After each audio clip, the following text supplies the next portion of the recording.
Hello friends, कैसे हैं। उम्मीद करते हैं कि आप सभी बहुत अच्छे होंगे और जहां भी होंगे अपने पढ़ाई में लगे होंगे, जुनून से एकदम कर रहे होंगे, अपने पढ़ाई को एकदम हौसलों के साथ कर रहे होंगे। तो प्यारे बच्चों, आप मेरे वीडियो को बहुत प्यार कर रहे हैं, बहुत लाइक कर रहे हैं, बहुत सब्सक्राइब किए हैं। उसी के साथ आपका एक नया मैं एक चैप्टर लेकर आया हूं। उस सब्जेक्ट होने वाला है साइंस, और साइंस में एक नया चैप्टर है जिसका नाम है जनन। जनन यानी लेसन 6 होगा बायोलॉजी का। इसमें जनन से रिलेटेड आज हम लोग वो बात करेंगे जो बात तो हमारे टॉपिक यानी एग्जाम में जिस टॉपिक से क्वेश्चंस आते हैं उनको जानेंगे, और जनन से रिलेटेड जो हमारे जीवन में यूज होते हैं, क्या क्या चीज क्या कैसे होते हैं, उन सभी बातों को आज जानेंगे। चाहे वो कहीं पर भी हो, कोई लेवल पे हो, या आप थोड़ा सा नीचे डाउन लेवल पर भी होंगे या ऊंचे लेवल पर भी होंगे, तो आपको ये बेसिक चीज काफी ज्यादा आपके जिंदगी में काम आने वाला है या आपके क्लास में काफी काम आने वाला है। तो आइए बच्चों, आपको ले चलते हैं जनन की तरफ, कैसे क्या होता है इसके अंदर। आइए देखते हैं। देखिए, आज हम लोग पढ़ने वाले बायोलॉजी। पढ़ने वाले क्या है, गड़बड़ा गया, इसको सेलेक्ट नहीं किया। तो आइए हम लोग जानते हैं जनन के बारे में क्या है। तो आज पढ़ेंगे हम लोग बायोलॉजी। बायोलॉजी यानी क्लास 10 का 2025 में जो एग्जाम होने वाले हैं। ये चैप्टर हमारा जो होने वाला है वो चैप्टर 6 है। पार्ट 1 होगा ये वीडियो, ठीक है। इसके अलावा और भी हम इसमें जितने भी क्वेश्चन वगैरह होगा, सब्जेक्टिव क्वेश्चन या ऑब्जेक्टिव क्वेश्चन, इसके आधार पर आपको लाकर दिखाएंगे नेक्स्ट वीडियो में। आइए, चैप्टर का नाम क्या है, जनन, ठीक है। और यहाँ देखिए, एक नए एकदम आसान भाषा में, एक नए अंदाज में आपको हम समझाएंगे कि जनन क्या होता है, और सिंपल भाषा में समझाएंगे, या इसके मुद्दे से, इसके मुकाबले से आपको हम बहुत सारी बात बताएंगे कि जनन में क्या क्या प्रोसेस होता है, नर का प्रोसेस और मादा का प्रोसेस, या और भी है पेड़ पौधे या पादप के प्रोसेस क्या है, उन सभी बातों को आज हम जानेंगे। देखिए, बच्चे का निर्माण कैसे होता है और कहाँ होता है और कब होता है और कैसे होता है, सारी बातों को इस वीडियो में जानेंगे। उससे पहले मेरे प्यारे साथियों, मेरे प्यारे बच्चों, आपसे एक रिक्वेस्ट है, छोटी सी रिक्वेस्ट है कि आप मेरे वीडियो को अंत तक देखें। आपको बहुत ही नॉलेज होने वाला है इस वीडियो के माध्यम से, तो घबराएं नहीं, बिल्कुल अंत तक आपको इस वीडियो को देखना है और लाइक शेयर करना है। तो आइए चलते हैं नेक्स्ट की ओर। जनन जानते हैं पहले क्या होता है हमारा, ठीक है। आइए, पेज हमारा ओपन हो चुका है। आइए, यहां पर लिखा हुआ है जनन। चैप्टर का नाम ही क्या है, जीवों में जनन, यानी जीवों में जनन कैसे होती उसके बारे में जानेंगे। जनन का अर्थ सिंपल भाषा में आप समझ लीजिए, इसका अर्थ जो होता है उत्पत्ति होता है। क्या होता है, उत्पत्ति होता है, यानी किसी चीज की उत्पत्ति होना, यानी पैदा होना। क्या होना, पैदा होना। अपनी भाषा में या बोल सकते हैं कि यह पैदा होता है, ठीक है। तो जनन की मतलब अर्थ, शाब्दिक अर्थ हो गए, यानी बोलचाल की भाषा में आप क्या बोल सकते हैं, इसको उत्पत्ति होना, ठीक है। अब हम जानेंगे कि जनन होता है क्या। जनन होता है क्या, आइए हम आपको परिभाषा के माध्यम से ले चलते हैं। जनन वह प्रक्रिया है, जनन वह प्रक्रिया है, वह प्रक्रिया है, वह प्रक्रिया है जिसमें जिसमें जिसमें जीव जीव अपने जैसे अपने जैसे अपने जैसे संतानों की उत्पत्ति कर, संतानों की क्या करते हैं, उत्पत्ति कर अपने जनसंख्या को कायम रखते हैं। अपने जनसंख्या को क्या रखते हैं, कायम रखते हैं। जनसंख्या को कायम रखते हैं, कायम रखते हैं, जनसंख्या को कायम रखते हैं, इसी को हम क्या कहते हैं प्यारे बच्चों, जनन कहते हैं। देख पा रहे होंगे आप, जनन का अर्थ होता है उत्पत्ति यानी पैदा होना, या फिर आप बोल सकते हैं इस प्रकार से जनन का परिभाषा बोल सकते हैं कि वह प्रक्रिया जिसमें जीव अपने जैसे संतानों की क्या करते हैं, उत्पत्ति कर और जनसंख्या को बनाए रखते हैं, उसे हम क्या कहते हैं, जनन कहते हैं। जैसे कोई भी जीव हो सकते हैं, कोई भी जीव क्या करते हैं, अपने जैसे संतानों की ही उत्पत्ति करते हैं, पैदा करते हैं अपने जैसे संतानों को, और क्या करते हैं, जनसंख्या में बनाए रखते हैं, अपने कायम को, रूप को बनाए रखते हैं, ठीक है। तो आपसे यदि क्वेश्चन पूछा जाए कि जनन कितने प्रकार के होते हैं, यह जो जनन है वो कितने प्रकार के होते हैं प्यारे बच्चों, तो जनन जो होता है वो हमारा 2 प्रकार के होते हैं। कितने प्रकार के? 2 प्रकार के। पहला होता है लैंगिक जनन और दूसरा जो होता है हमारा वो होता है अलैंगिक जनन। कौन सा जनन? अलैंगिक जनन। तो प्यारे साथियों आप देख पा रहे होंगे पहला हमारा क्या था? लैंगिक जनन, और दूसरा क्या है? अलैंगिक जनन। अब लैंगिक जनन क्या होता है, तो इसमें हम थोड़ा थोड़ा बात जानेंगे, बाद बाकी परिभाषा में जो हम लाएंगे सब्जेक्टिव, उसमें पूरा डिटेल के साथ लिख देंगे, ठीक है। तो लैंगिक जनन क्या होता है? जिसमें केवल नर, केवल नहीं, इसमें नर और मादा दोनों की आवश्यकता पड़ती है। दोनों की क्या पड़ती है? आवश्यकता पड़ती है, जिसे हम क्या बोलते हैं? लैंगिक जनन कहते हैं। जिसे हम क्या कहते हैं? लैंगिक जनन कहते हैं। और लैंगिक जनन किन किन में चीजों में होता है? तो ये होता है मानव में, यह होता है मानव में, या पादप में, या फिर पेड़ पौधों में, या फिर किसमें होगा? या पशुओं में, या किसमें? पशुओं के अंदर यह होता है लैंगिक प्रोसेस होता है, यानी लैंगिक जनन होता है। आप याद रखेंगे, अच्छे से याद रखना कि नर और मादा की दोनों की इसमें आवश्यकता होती है, जिसे हम क्या कहेंगे? लैंगिक जनन कहते हैं। और लैंगिक जनन किन किन में होती है? तो मानव में, पेड़ पौधे में, या पादप में, या फिर पशुओं के अंदर लैंगिक जनन होता है। अब हम जानते हैं अलैंगिक जनन किसमें होता है, तो वो होता है एक कोशिकीय जीव में। कौन से? एक कोशिकीय जीव में, एक कोशिकीय जीव होते हैं, ठीक है, जिसमें केवल एक की आवश्यकता होती है, उसे हम क्या कहेंगे? अलैंगिक जनन कहेंगे, ठीक है। जैसे आलू, देखिए आलू में कौन सी प्रोसेस होती है? आलू में जो होती है उसमें अलैंगिक जनन होते हैं, क्योंकि जब हम एक आलू को काट देते हैं और काटते हैं तो क्या होती है? उसमें कई सारे क्या होते हैं? कई सारे आलू निकल आते हैं, तो अलैंगिक हो गए। इसमें क्या हुआ? इसमें इसके माध्यम आपसे क्वेश्चन पूछा जाएगा कि किसमें ज्यादा जनन होता है, तो किसमें ज्यादा जनन होता है? अलैंगिक में ज्यादा जनन होता है। देखिए आप आलू को यहाँ देखिए कितना, आलू के जो बच्चे होते हैं वो बहुत होते हैं। मतलब बच्चे मतलब क्या हुआ कि आलू कई सारे अपने आलू का निर्माण करते हैं, उत्पत्ति करते हैं। तो इसमें अलैंगिक में क्या होते हैं? इसमें ज्यादा जनन होती है और इसमें कम जनन होती है। तो आई होप कि ये आप देख पा रहे होंगे और समझ पा रहे होंगे। आइए इसके आधार पर हम कुछ जरा सा आपको तस्वीर दिखा दे, पिक दिखा देते हैं कि लैंगिक जनन या जनन क्या है, या फिर जनन क्या होते हैं, या अलैंगिक जनन क्या होते हैं। आइए आपको थोड़ा सा पिक दिखा दे।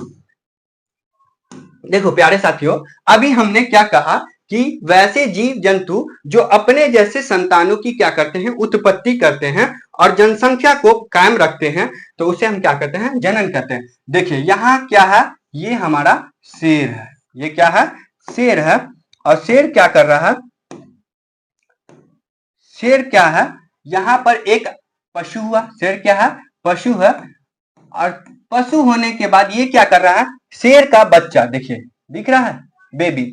शेर का जो बच्चा है, बेबी है, वो क्या है? उसके जैसा ही है ना। तो शेर क्या किया? अपने जैसे संतानों की उत्पत्ति करता है, अपनी जनसंख्या में वृद्धि करता है या कायम रखता है, अपनी जनसंख्या को बनाए रखता है, जिसको हम क्या कहेंगे? जनन कहेंगे। यहाँ देख पा रहे होंगे कि यह क्या है? यह बकरी है, और बकरी का बच्चा क्या हुआ? ये भी छोटा सा बकरी है कि नहीं? ये अपने जैसे संतानों की उत्पत्ति करते हैं। फिर यहाँ देख पा रहे होंगे आप, ये जिराफ है, और जिराफ का क्या है? एक छोटा सा बच्चा है।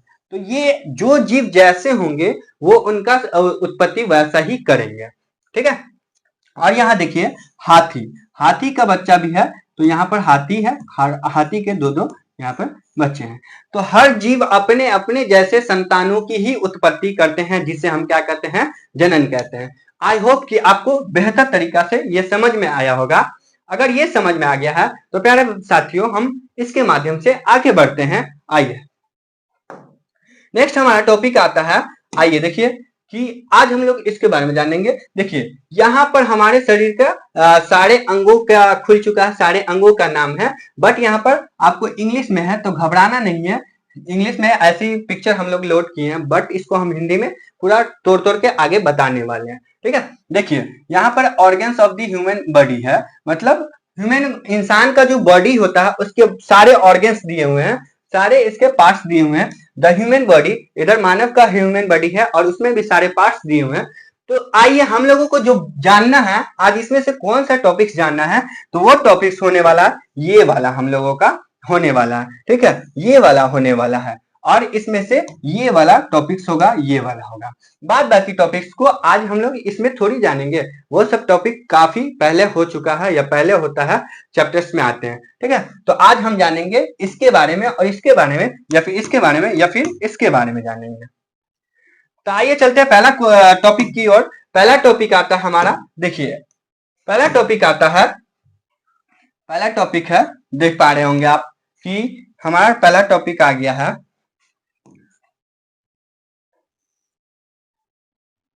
पहला टॉपिक हमारा है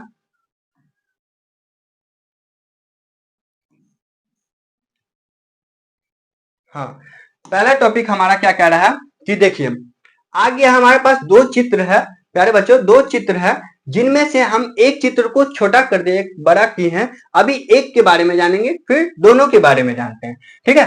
तो आप यहाँ देख पा रहे होंगे मेरे प्यारे साथियों, आप देख पा रहे होंगे कि यह जो आज हम पढ़ने वाले हैं ये क्या है, ठीक है। तो ये मानव जनन अंग है, यानी मानव जनन अंग में भी कौन है, नर जनन अंग होता है। कौन सा अंग है, नर जनन अंग। कौन सा अंग बोलेंगे इसको, नर जनन अंग बोलेंगे। और नर जनन अंग में जानेंगे क्या क्या है बात, खास मुख्य इसकी खास बातें क्या क्या है, ठीक है। तो आइए आपको चित्र के माध्यम से हम थोड़ा समझा दे कि चित्र के माध्यम से क्या होते हैं और क्या क्या है इसके अंदर, ठीक है। तो आप देख रहे होंगे इसमें यह जो हमारा यह जो आकार दिख रहा है, यह जो आकार दिख रहा है आपको, ये जो आकार दिख रहा है इसका नाम है, इसका नाम क्या है मेरे प्यारे साथियों, इसका नाम है, इसका नाम जो है, इसका नाम आप जान सकते हैं शीशन। क्या बोलेंगे, शीशन बोलेंगे, ठीक है। इसका नाम क्या होता है, शीशन होता है। इसको इंग्लिश में हम लोग पेनिस कहते हैं। क्या कहते हैं, पेनिस कहते हैं, ठीक है। तो ये पहला जो हमारा बॉडी इसमें आया अंग का नाम, वो हमारा क्या है, शीशन है। और शीशन को इंग्लिश में हम क्या बोलते हैं, पेनिस बोलते हैं, ठीक है।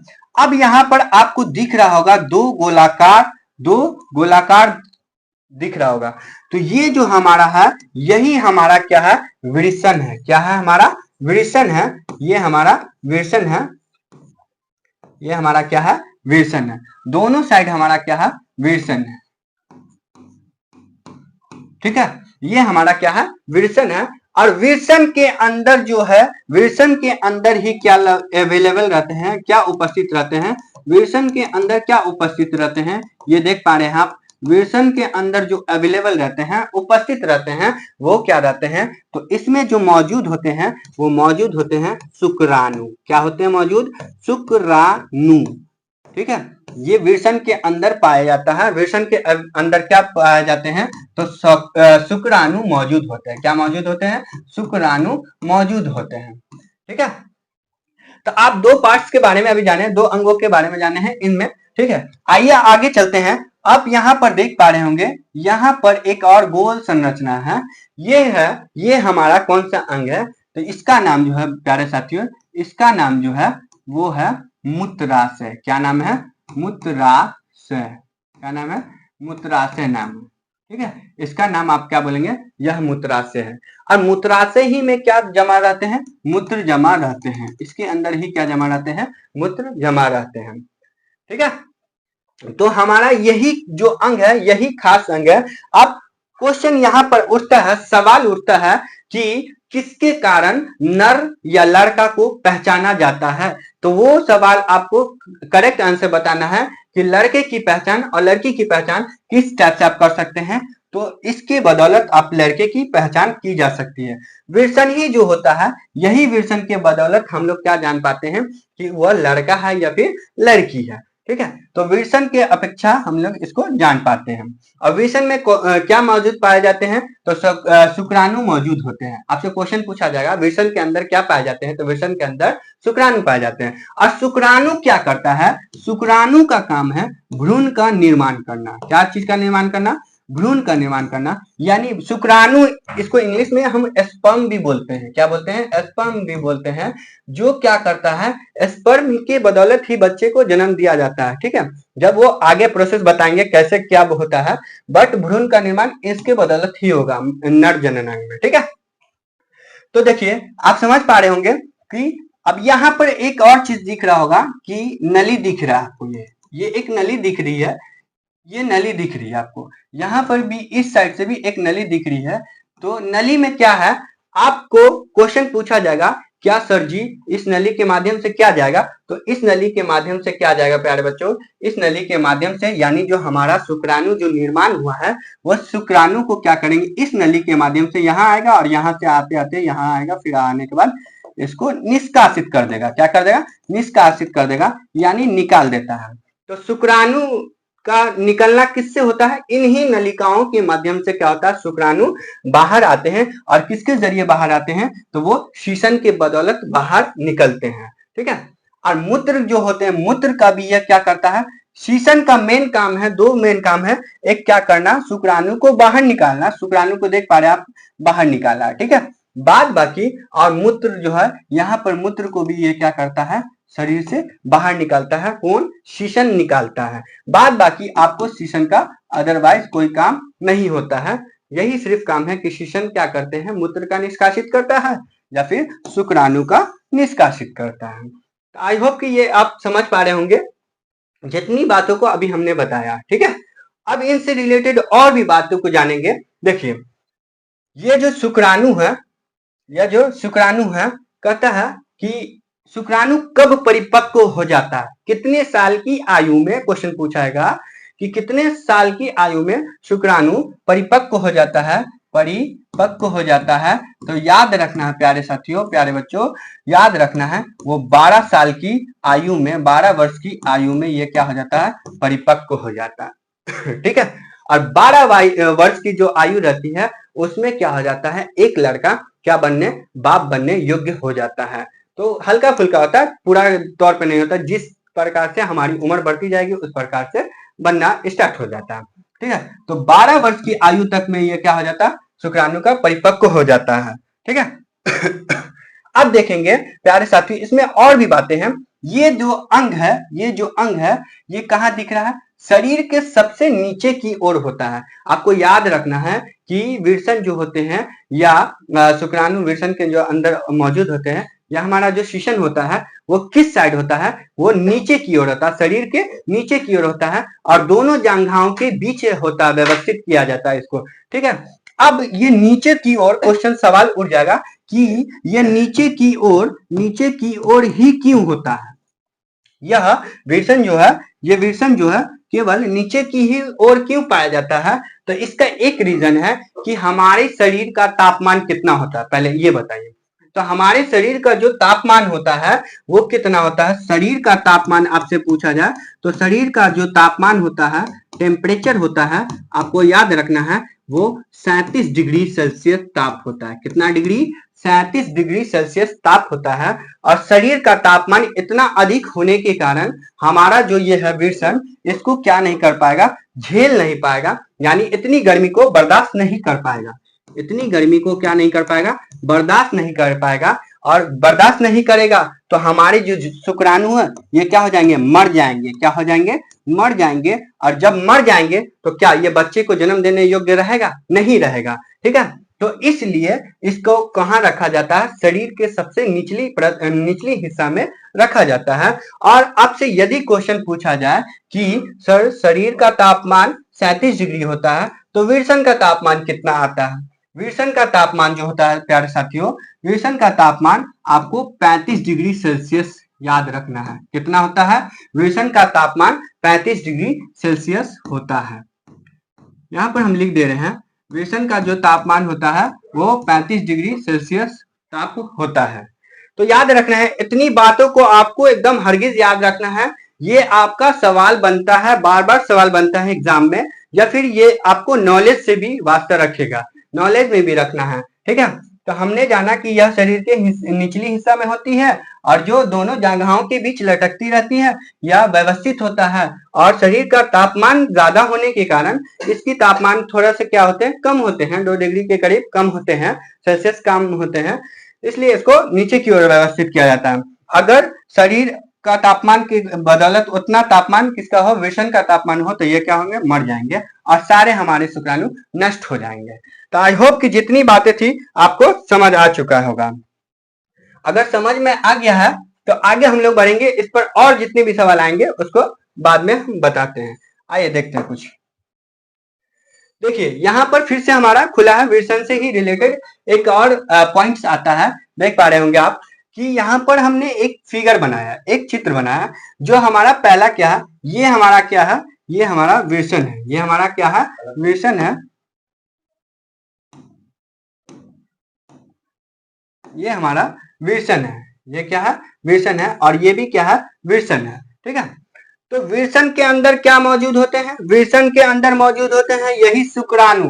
दोनों विल्सन में क्या पाए जाते हैं, ये शुक्राणु पाए जाते हैं। और विल्सन से आपको यहाँ पर एक दिख रहा होगा, ये नलिका दिख रही होगी। इस नलिका का नाम है विल्सन नलिका, या फिर क्या बोल सकते हैं, वेशम भी बोल सकते हैं। क्या बोल सकते हैं, वेशम भी बोल सकते हैं। इस नलिका का नाम क्या है, विल्सन नलिका या फिर वेशम भी इसको कहा जाता है। ठीक है। अब इस नलिका से आगे जैसे ही आता है तो यहाँ पर हमारा क्या है, मूत्राशय होता है। क्या व्यवस्थित होता है, मूत्राशय व्यवस्थित होता है। और मूत्राशय ही में मूत्र जमा होता है। आपको पढ़ाया गया था किडनी वाले चैप्टर में। ठीक है। तो मूत्राशय यहाँ पर जमा होता है। देखिए आपको क्वेश्चन पूछेगा कि शुक्राणु का जो रंग कैसा होता है, तो शुक्राणु का रंग जो होता है वह श्वेत होता है। कैसा होता है, तो श्वेत होता है, सफेद होता है। और मूत्र का रंग तो पीलापन होता है। ठीक है।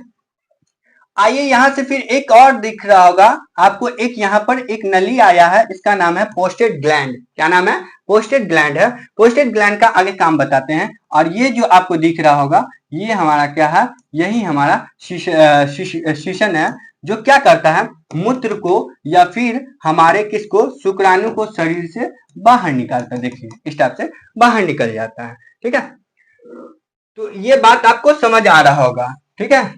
देखिए यहाँ पर अगर क्वेश्चन ये बनता है, क्वेश्चन ये बनेगा कि सर कभी कभी नसबंदी सुने होंगे आप लोग, नाम सुने होंगे, नसबंदी करा लिया कोई। ठीक है। नसबंदी कैसे होता है, नसबंदी का प्रोसेस देखिए कैसे होता है कि ये जो हमारा विल्सन का नलिका जो आ रहा है, ठीक है, ये विल्सन का नलिका यहाँ आता है। और विल्सन के नलिका को ही क्या किया जाता है, यहाँ पर काटा जाता है। विल्सन नलिका को क्या किया जाता है, काटा जाता है। और काट कर उसको धागे से बांध कर पैक कर दिया जाता है, बंद कर दिया जाता है। तो ये हमारा प्रोसेस क्या कहलाता है, यही प्रोसेस हमारा क्या कहलाता है, वेस्कोटोमी कहलाता है। क्या कहलाता है, वेस्कोटोमी कहलाता है। क्योंकि वेशम के नलिका को हम क्या, ये जो नलिका आया था इस नलिका का नाम था वेशम। और वेशम नलिका को जब हम काट के धागों से बांध देते हैं तो उसको कहते हैं वेस्कोटोमी। क्या कहा जाता है, वेस्कोटोमी।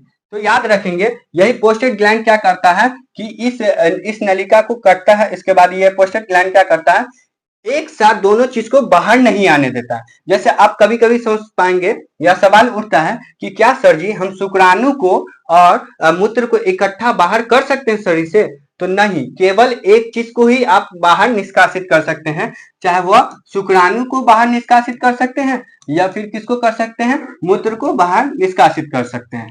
ठीक है। तो यहाँ पर पोस्टेड ग्लैंड उसी का काम करता है। अब देखिए यहाँ पर हम कुछ पॉइंट्स लिखे हैं, आपको जवाब देना है। नहीं जवाब देंगे कोई बात नहीं, हम बताते हैं। शरीर का तापमान, शरीर का तापमान आपको अभी बताया है कि कितना डिग्री होता है, 37 डिग्री सेल्सियस ताप होता है। ठीक है। अब विल्सन का तापमान कितना होता है, तो 35 डिग्री सेल्सियस ताप होता है। विल्सन का तापमान कितना होता है, 35 डिग्री सेल्सियस होता है। शरीर के यह किस ओर होता है, तो यह नीचे की ओर होता है। किधर होता है, नीचे की ओर होता है। ये सब पॉइंट को आप लिख सकते हैं, कॉपी कलम निकाल के लिख सकते हैं ताकि आपको याद रहे, भूले ना, इसलिए हम यहाँ पर डाल दिए हैं। ठीक है। यह अधिक गर्मी से यह क्या हो जाएगा, यह अधिक गर्मी से आप लिख सकते हैं मर जाएगा। ये क्या होगा, शुक्राणु जो होते हैं अधिक गर्मी के कारण यह क्या हो जाएंगे, मर जाएंगे। भ्रूण का या बच्चे का निर्माण जो होता है, जन्म होता है, किसके बदौलत होता है, तो वो शुक्राणु के बदौलत होता है। तो आई होप कि जितनी बातें थे शुक्राणु से, यानी शुक्राणु हो या विल्सन हो या फिर हमारा शीशन थे, नर जनन अंग से आपको जितनी बातें थी यहाँ पर मैंने उसको बताया। और जो भी बात बचा होंगे उसको और भी बताऊंगा या नेक्स्ट वीडियो में मैं बताऊंगा। ठीक है। तो आई होप कि आपको समझ में आया होगा। आइए चलते हैं अगले टॉपिक की ओर। तो आइए अब हम जानते हैं किसकी ओर जानेंगे, वो हमारा है जो मादा जनन अंग है। मादा जनन अंग को जानते हैं, क्या है मादा जनन अंग, क्या है मादा जनन अंग, क्या होते हैं, इसमें मुख्य बातें को जानेंगे हम लोग। मादा जनन अंग क्या होते हैं। ठीक है, तो सबसे पहले हम लोग इसमें जानेंगे कि मादा जनन कौन कौन से अंग है, उसको जानेंगे। मादा जनन कौन कौन से अंग है, देखिए ये आपको दिख रहा होगा, इसमें आपको ये मेरे कलम के साथ साथ ध्यान देना है। ऐसे ऐसे जो आ रही है,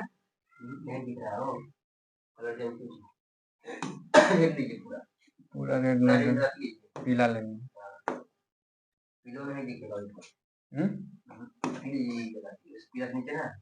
ब्लू।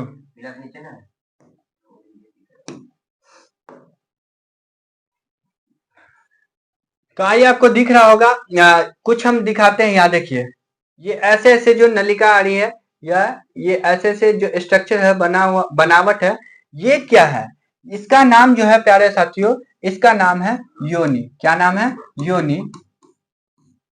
इसका नाम होता है योनि। ठीक है, इसके जस्ट ऊपर जाएंगे आप तो यहाँ पर दिख रहा होगा, ये क्या है, तो इसका नाम होता है गर्भाशय। क्या होता है, गर्भाशय।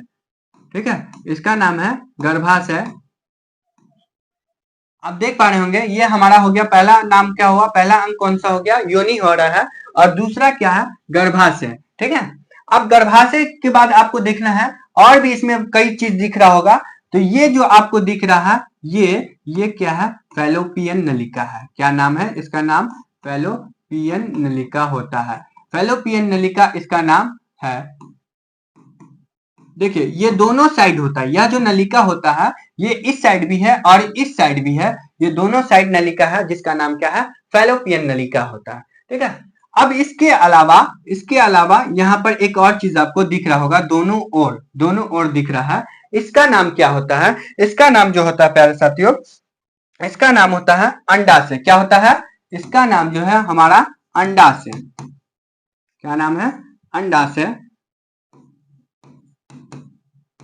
अंडाशय, इधर भी अंडाशय और इधर भी अंडाशय। ठीक है, अब अंडाशय के अंदर जो होते हैं वो क्या होते हैं, तो अब देखिए ये है अंडाशय, और अंडाशय के अंदर क्या अवेलेबल है, क्या मौजूद है, अंडाशय के अंदर जो अवेलेबल होते हैं, क्या मौजूद होते हैं, तो वो जो मौजूद होते हैं वो अंडाणु होते हैं। क्या होते हैं, अंडाणु होते हैं, यही अवेलेबल रहते हैं। यानी अंडाशय के अंदर क्या मौजूद होते हैं, क्या पाए जाते हैं, तो अंडाणु पाए जाते हैं। याद रखना है, अंडाशय के अंदर अंडाणु का निर्माण होता है, ये भी क्वेश्चन पूछता है। और अंडाणु कहां से निकलता है, तो आपको याद रखना है, अंडाणु यही नलिका यानी फैलोपियन नलिका के माध्यम से बाहर निकलता है। ठीक है, आपको याद रखना है। तो कितने नाम हुए यहाँ पर, योनि, गर्भाशय, फैलोपियन नलिका, अंडाशय, अंडाशय से अंडाणु।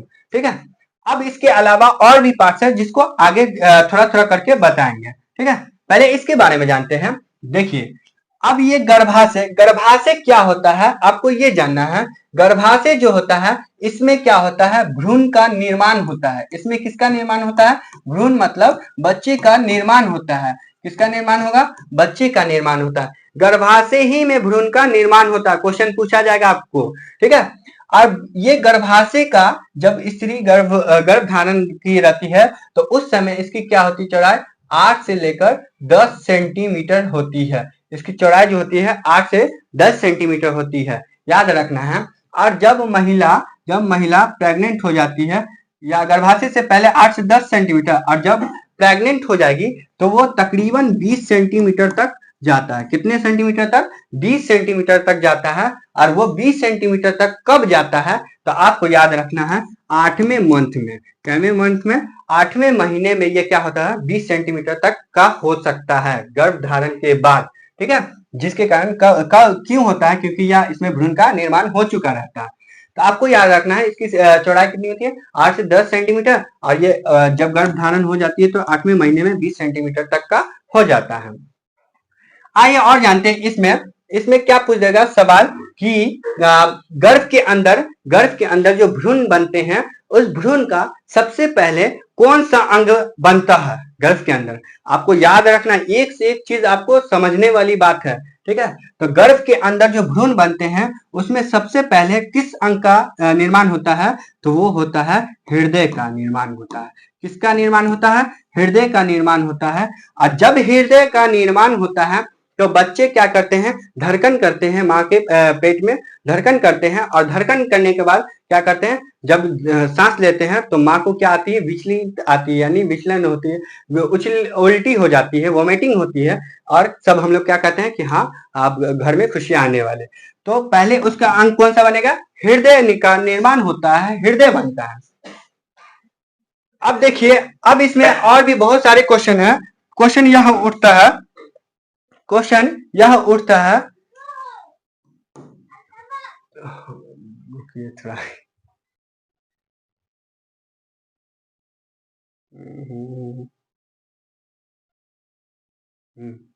बोल ही जाते, इतना बात है कि साला।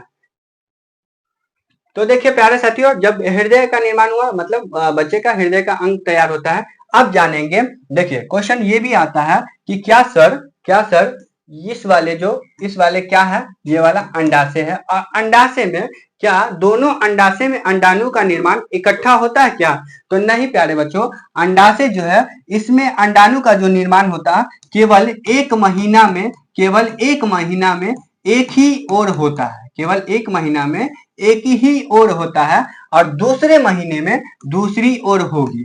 ठीक है, ना कि आपको एक महीने में दोनों ओर अंडाणु का निर्माण होगा। ये बात को याद रखना है कि एक महीना में केवल एक ही ओर क्या होगा, अंडाणु का निर्माण होगा, और दूसरे महीने में दूसरी ओर अंडाणु का निर्माण होता है। ठीक है, तो इस बात को भी आपको जानना है।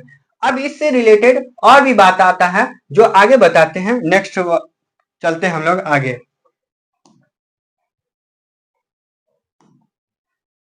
देखिए यहाँ पर आपको कुछ बातें दिख रही होंगी, जैसे लिखा हुआ है मादा जनन अंग।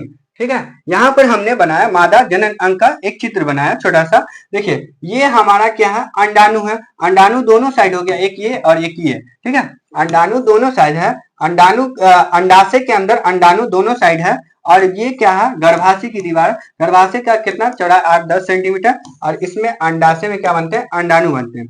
अब देखिए वहां पर एक प्रोसेस बचा हुआ था नीचे की ओर, देख पा रहे होंगे आप। यहाँ देखिए, यहाँ देखिए, आप देख रहे हैं ये वाला चीज, ये वाला चीज जो है, ये वाला चीज, इसी की बात कर रहे हैं। आगे आइए, ये जो आप देख पा रहे हैं, ये जो चीज है ये हमारा हाइमन होता है। क्या होता है, लड़कियों में जो ये चीज होता है ये एक हाइमन है, और ये एक झिल्ली होता है, और इस झिल्ली को हम क्या बोलते हैं, सील भी बोलते हैं। क्या बोला जाता है, सील बोलते हैं। ठीक है, जो केवल 7 से 8 साल की आयु में, 7 से 8 साल की आयु में ये क्या हो जाती है, शरीर से टूटकर खत्म हो जाती है, शरीर से टूटकर खत्म हो जाती है। कितने वर्ष की आयु में, तो 7 से 8 वर्ष की आयु में टूटकर खत्म हो जाती है। अब पूछेंगे आप सवाल, या मन में ख्याल आएगा कि सर जी ये कैसे टूट जाता है या कैसे खत्म हो जाता है?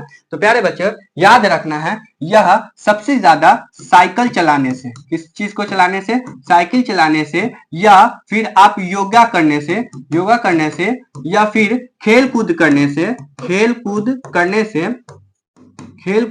से, या फिर कुश्ती वगैरह, या जो खेल के हिस्से में भाग लेने में क्या होता है, यह जो झिल्ली होती है वो क्या हो जाती है, टूटकर गिर जाती है। इसीलिए इसका नाम क्या है, हाइमन झिल्ली, और ये क्या होती है, एकदम बिल्कुल कमजोर झिल्ली होती है। ठीक है, तो ये हमारा नीचे वाला चीज होता है। और नहीं तो क्या होता है, जब कोई व्यक्ति क्या करता है, यौन संबंध बनाता है, तो उस समय भी यह झिल्ली क्या हो जाती है, टूटकर खत्म हो जाती है। ठीक है, तो आपको याद रखना है इसके बारे में। आई होप कि ये सारी बात आप जान चुके होंगे। अब यहाँ पर जिस टाइप से हम लोगों ने लड़का में जाना था कि सर जी एक वेसम जो होती है, जो वेसन को बांध कर रखती है, उस नली को काट देते हैं तो वेस्कोटॉमी कहलाता है। तो क्या केवल वही प्रोसेस सिर्फ पुरुष में होता है? नहीं, दोनों में होता है। मादा में भी यह प्रोसेस होता है, मादा में भी प्रोसेस होता है। देखे होंगे, आप सुने होंगे कि मादा में भी क्या होता है, बच्चे को नहीं जन्म लेना होता था तो क्या करते हैं, उसमें भी क्या करते हैं, मादा के अंग को बांधकर ऑपरेशन किया जाता है। उसको क्या कहेंगे, उसमें क्या होता है, यही फैलोपियन नलिका को क्या कर देता है, इसका नाम ट्यूब भी होता है। क्या नाम होता है, ट्यूब होता है। और इस नलिका को हम ट्यूब नलिका भी बोल सकते हैं या फैलोपियन नलिका भी बोल सकते हैं। अब इसी ट्यूब को क्या किया जाता है, काट दिया जाता है, और काट कर वहां पर धागे से लपेट कर बांध दिया जाता है। और बांधने के बाद यह क्या कहलाता है, तो यही फैलोपियन नलिका को यानी उसी ट्यूब को काटकर जब बांधते हैं तो इसको क्या कहते हैं, ट्यूबोकोटॉमी कहते हैं। क्या कहेंगे, ट्यूबोकोटॉमी कहेंगे। इस प्रोसेस को, इस क्रिया को हम क्या कहेंगे, ट्यूबोकोटॉमी कहेंगे। ठीक है, अब देखिए कुछ सवाल यहाँ पर लिखे हम। अंडाणु का निर्माण होता है, अंडाणु का निर्माण कहाँ होता है, तो अंडाणु का निर्माण होता है अंडाशय में, याद रखना। जब शुक्राणु अंडाणु मिलते हैं तो क्या होता है, देखिए आपको याद रखना है कि जब शुक्राणु या फिर अंडाणु आपस में मिलते हैं तो दोनों के जब संलग्न की क्रिया होती है तो इस क्रिया का नाम क्या पड़ता है, निषेचन। क्या कहेंगे, निषेचन कहेंगे। इस क्रिया को हम क्या कहेंगे, निषेचन की क्रिया कहेंगे। शुक्राणु और जब अंडाणु मिलते हैं तो इसे हम क्या कहते हैं, निषेचन कहते हैं। निषेचन हमारा सवाल उठता है कि निषेचन किसे कहेंगे, तो शुक्राणु और अंडाणु के संलग्न की क्रिया को ही हम क्या कहते हैं, निषेचन कहते हैं। तो अब देख पा रहे होंगे कि जब शुक्राणु और अंडाणु मिलते हैं तो उसे हम क्या कहेंगे, निषेचन कहते हैं। अब यहाँ से हमारा नेक्स्ट टॉपिक है, इसको अभी पहले बताते हैं, उसके बाद आगे चलते हैं। देखिए आप देख पा रहे होंगे यहाँ पर मासिक चक्र के बारे में आप नाम सुने होंगे। किस चक्र के नाम सुने होंगे, मासिक चक्र। मासिक चक्र के बारे में नाम सुने होंगे, अगर नहीं सुने हैं तो अभी आपको बता दें। मासिक चक्र रजोधर्म, इसका नाम एक और है रजोधर्म या रजनोवृत्त या फिर मासिक स्त्राव, या फिर इसको इंग्लिश में पीरियड्स भी कहा जाता है। क्या कहा जाता है, पीरियड्स भी कहा जाता है। ठीक है, तो प्यारे बच्चों यहाँ से एक सवाल उठेगा, अपने बुक में उठता है सवाल उठेगा कि मासिक चक्र की क्रिया को वर्णन करें। कैसे वर्णन करना है, तो आइए बताते हैं। मासिक चक्र जो होता है सामान्यतः स्त्रियों में होती है, और वह स्त्रियों में कब होती है, याद रखना है। मासिक चक्र की स्टार्टिंग जो होती है, शुरुआत जो होती है, वो 10 से लेकर 12 वर्ष की आयु में होती है। कितने वर्ष की आयु में, तो 10 से 12 वर्ष की आयु में होती है। और यह कब तक चलती रहती है, यह प्रोसेस, यह क्रिया कब तक चलती है, तो ये चलती है 50 से लेकर 55 वर्ष की आयु तक। यह हमेशा चलती रहती है यह क्रिया। ठीक है, शरीर में होती रहती है यह क्रिया। तो याद रखना है कि मासिक चक्र की स्टार्ट कब से होती है, 10 से 12 वर्ष की आयु में, और चलती कब तक रहती है यह क्रिया, 50 से 55 वर्ष की आयु तक यह चलती रहती है प्रोसेस। ठीक है, अब देखिए मासिक चक्र में क्या होता है कि देखिए हमारा जो ये था अंडाशय, ये क्या था, अंडाशय, और अंडाशय में क्या है, अंडाणु। क्या ना है इसके अंदर, अंडाणु। और यही अंडाणु जब क्या होते हैं, परिपक्व होने लगते हैं, स्त्रियों के शरीर में अंडाणु परिपक्व होने लगते हैं, यानी 10 से 12 वर्ष की आयु में बनने लगते हैं शरीर के अंदर, तो वो क्या होता है जब यही आते हैं अंडाणु बनते हैं, निर्माण होता है, तो ये क्या होते हैं, यहाँ पर आ जाता है। ये अंडाणु, सारे अंडाणु आपको दिख रहे होंगे, व्हाइट व्हाइट अंडाणु, और ये कहाँ आ जाते हैं, यहाँ पर आकर अंडाणु रुक जाता है। और रुकने के बाद कैमा दिन में, तो पहले दिन में बनना स्टार्ट हो जाता है और रुक जाता है। और यही अंडाणु 28वें दिन में, कितने दिन में, 28वें दिन में क्या हो जाता है, शरीर से बाहर हो जाता है। यही अंडाणु 28वें दिन में क्या हो जाते हैं, शरीर से बाहर हो जाते हैं। देख पा रहे होंगे आप, यह शरीर से बाहर हो रहा है। कैवें दिन में, तो 28वें दिन में, महीना के 28वें दिन में ये क्या होते हैं, शरीर से बाहर होते हैं। और ये जो निकलते हैं इसका नाम है वल्वा नाम होता है। इसका नाम क्या होता है, वल्वा नाम होता है। ये जो निकलते हैं यह एक रक्त स्त्राव के रूप में भी निकलता है, रक्त स्त्राव के रूप में भी निकलता है। इसको आप इंग्लिश में बोल सकते हैं ब्लीडिंग भी बोल सकते हैं। क्या बोल सकते हैं, ब्लीडिंग भी बोल सकते हैं। ठीक है, जब जो यह क्रिया स्त्रियों में स्टार्ट होती है, मासिक चक्र स्टार्ट होती है, तो काफी उसमें दर्द होता है, पीड़ा होती है लड़कियों में। और यही अंडाणु क्या होते हैं, जब संयोजन की क्रिया नहीं करती है, मतलब संलग्न की क्रिया नहीं करती है, तो क्या करते हैं, शुक्राणु अंडाणु से नहीं मिलता है, और अंडाणु खराब होने के कारण क्या हो जाता है, 28वें दिन में रक्त स्त्राव के माध्यम से शरीर से बाहर निकल जाते हैं। इसको हम क्या कहते हैं, मासिक चक्र कहते हैं। इसको हम क्या कहेंगे, इस क्रिया को मासिक चक्र कहेंगे, रजोधर्म कहेंगे, या फिर पीरियड्स कहते हैं आमतौर के भाषा में। और ये जो निकलते हैं वल्वा निकलते हैं शरीर से। तो आई होप कि ये भी बात को आप जान चुके होंगे। ठीक है, तो तो आइए देखिए, आपको लिखा गया है शुक्राणु और अंडाणु को मिलने से क्या होता है, एक भ्रूण का निर्माण होता है। किस चीज का निर्माण होता है, भ्रूण का निर्माण होता है, बच्चे का निर्माण होता है। और इस क्रिया को हम क्या कहते हैं, निषेचन की क्रिया कहते हैं। जब 1 तारीख को क्या होती है, इसकी डेट शुरू होगी, तो 1 तारीख के 28वें दिन क्या हो जाते हैं, अंडाणु शरीर से बाहर निकलते हैं।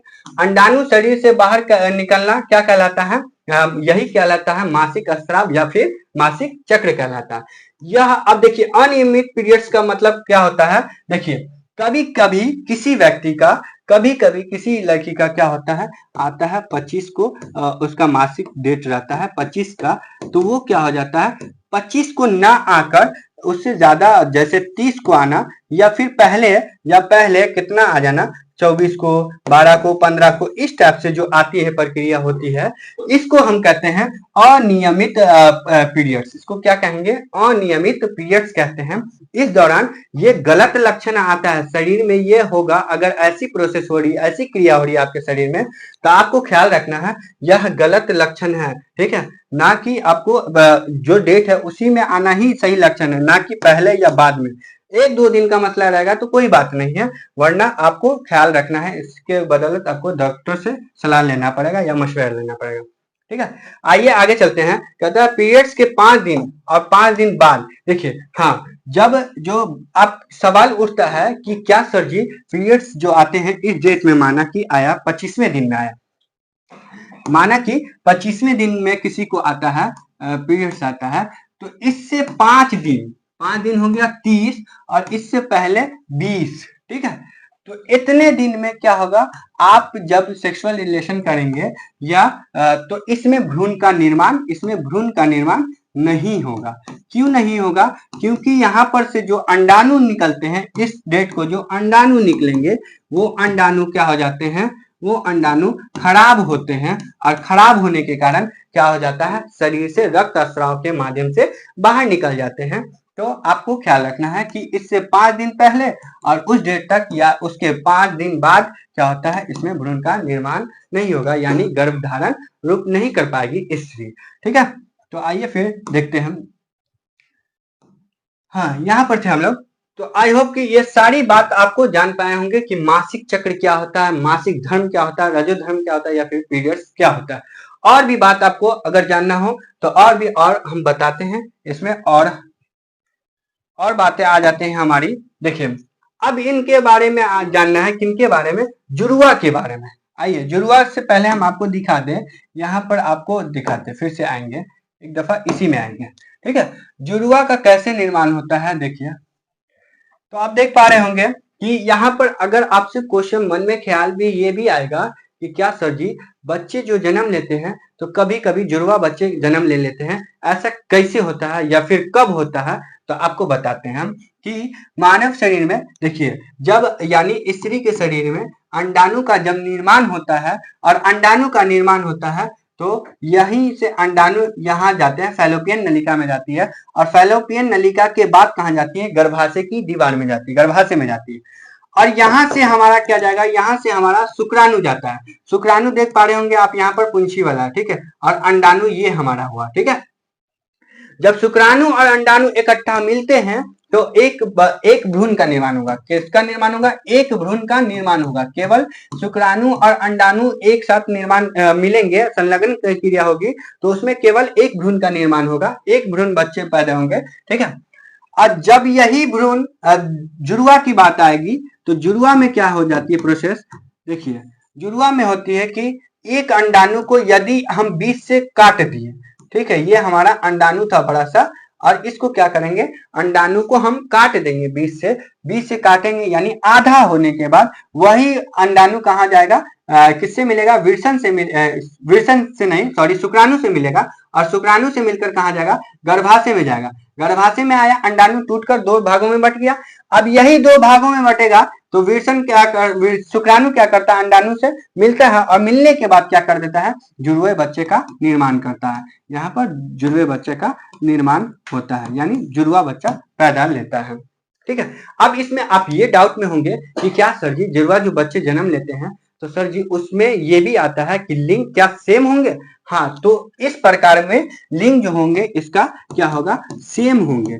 लिंग जो होंगे समान होते हैं, लिंग क्या हो जाते हैं, समान हो जाते हैं, रूप भी समान रहते हैं। ठीक है, रूप भी क्या होते हैं, समान होते हैं।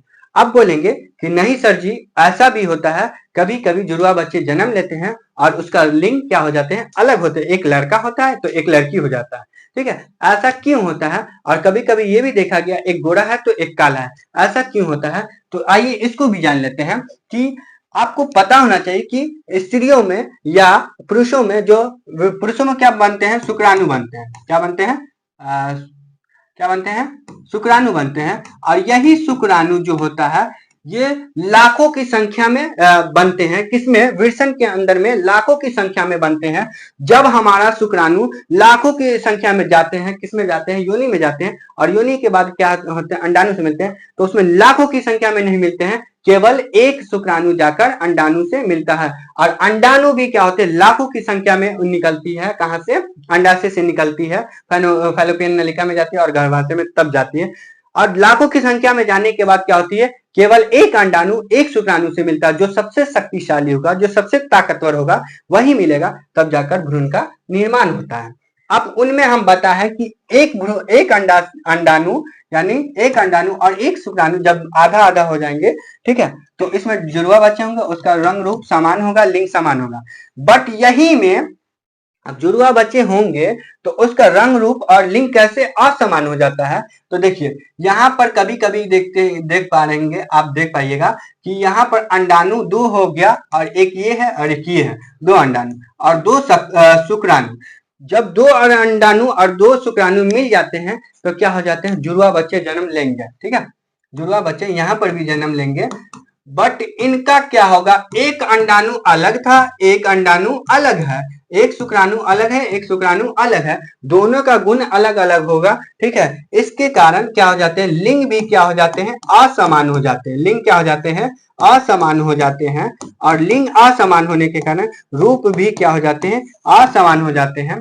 अब एक और सवाल उठेगा यहाँ पर कि मनुष्य में कितने जोड़े क्रोमोसोम होते हैं? तो याद रखना है 23 जोड़े क्रोमोसोम होते हैं, जिसमें से 22 जोड़ा क्रोमोसोम एक ही प्रकार का होता है। 22 जोड़ा क्रोमोसोम एक ही प्रकार का होता है, 23वां जोड़ा अलग होता है। ठीक है, तो इसमें आपको याद रखना है कि नर के अंदर यानी पुरुष के अंदर, नर के अंदर कौन से क्रोमोसोम होते हैं? तो एक्स और वाई। क्या होता है? एक्स और वाई होता है। और मादा में क्या होता है? तो एक्स एक्स होता है, याद रखना है। ठीक है, नर में क्या होता है? तो एक्स वाई, और मादा में क्या होता है? एक्स एक्स क्रोमोसोम होते हैं। इन्हीं के कारण आपको जैसे एक्स एक्स वाई मिलेगा तो लड़के का निर्माण होगा, और एक्स एक्स मिलेगा तो ये लड़की का निर्माण होता है। ठीक है, तो आई होप कि ये भी सवाल को आप जान चुके होंगे। आगे चलते हैं, हम देखते हैं क्या हमने लिखा है।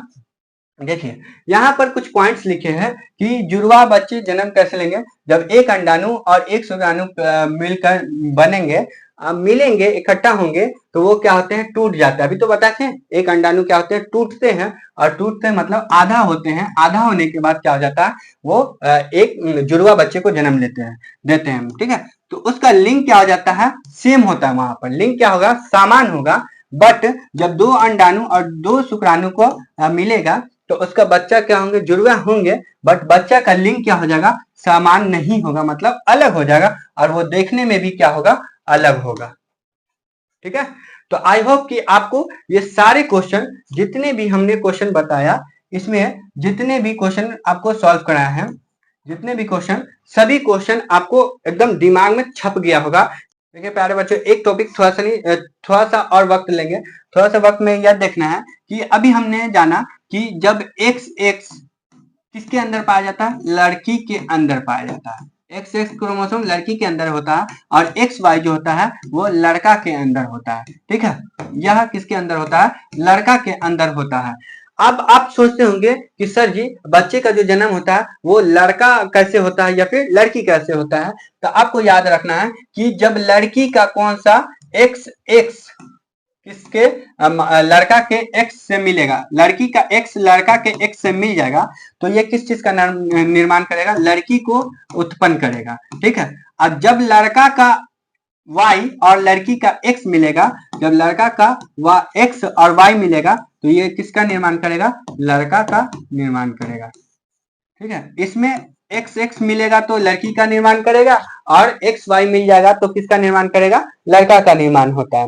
ठीक है, कभी कभी आप लोग डाउट में हो जाते हैं कि हाँ किसी भी महिला में या किसी पुरुष में एक दोष होगा, कोई ना कोई कारण होगा जिसके कारण बच्चे सिर्फ लड़की ही होती है या फिर लड़का ही होता है। ऐसा कुछ नहीं है, ये क्या होते हैं लिंग के ऊपर डिपेंड करता है कि किस प्रकार का लिंग संपर्क हुआ है, यानी अंडाणु जो मिले हैं शुक्राणु से, उसमें कौन सा लिंग पाया गया था, एक्स एक्स पाया गया था या फिर एक्स वाई पाया गया था। इसी आधार पर क्या होता है, भ्रूण का निर्माण होता है, और इसी आधार पर पता चलता है कि वह लड़का है या फिर लड़की है। अब इसको एक और चीज आप समझ सकते हैं कि भ्रूण का जो निर्माण होता है, तो कई ऐसे क्षेत्र हैं जिसमें क्या होते हैं, जांच के माध्यम से, किसके माध्यम से, जांच के माध्यम से, यानी लैब के माध्यम से आप क्या कर लिया जाता है, अब के जमाने में अभी के दौर पे क्या हो जाता है, लैब के माध्यम से भ्रूण के पता पहले ही कर लेते हैं। भ्रूण का क्या कर लिया जाता है, भ्रूण का पता पहले ही कर लिया जाता है, यानी भ्रूण का पता लगाया जा सकता है जांच के माध्यम से कि एक्स एक्स है तो फिर लड़की होगी, एक्स वाई होगा तो लड़का होगा, और इसकी बात का पहले ही खबर पता चल जाता है। मगर ऐसा करना कानूनन अपराध है। लिंग की जानकारी देना चिकित्सक को, डॉक्टर को, यह क्या होता है, कानूनन अपराध होता है। तो इस टाइप से आप नहीं करेंगे, बाद बाकी आप ख्याल में रखेंगे कि इस टाइप की जानकारी प्राप्त होती है। ठीक है, तो आई होप कि सारी जानकारी आपको अब पता चल चुका होगा। इससे रिलेटेड अगर आपको कुछ भी बातें पूछनी हो तो कमेंट सेक्शन में आप जरूर कमेंट करेंगे और बताएंगे कि सर जी और भी चीज आप बताइए जिनके बारे में अगले वीडियो में हम आपसे जल्द मिलेंगे। तो जल्द मिलते हैं प्यारे साथियों, जय हिंद।